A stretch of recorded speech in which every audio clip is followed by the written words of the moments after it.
Hey, my crafty friends.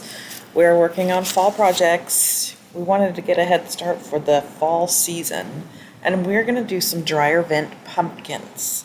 So I'm going to give you some measurements, and I'm going to give you the colors I used. So I used Rust-Oleum, satin nutmeg, satin cinnamon, and satin ivory silk. This did take about 2 coats to cover the whole vent. And I had to do 2 coats on one side and then flipped it upside down and then 2 coats that way. Now the measurements I used for these stackable pumpkins, which I also have done where I just did single pumpkins. So it's a 6-inch diameter vent and I cut it 44 inches long. A 4-inch diameter I cut 28 inches long.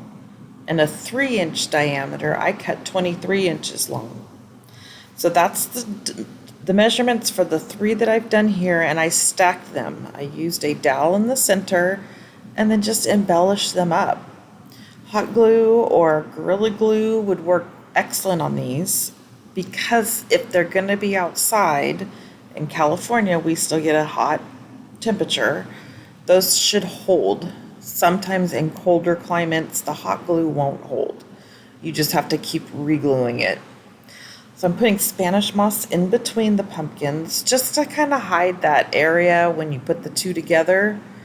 Plus then that means the bottom of the dryer vent doesn't have to be completely sprayed.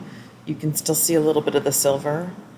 But any sizes, doing various sizes and various colors, these are so cute to set around the house, on your porch.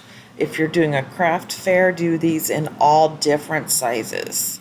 Get started now so you can be all ready for your craft fairs. Thanks for joining.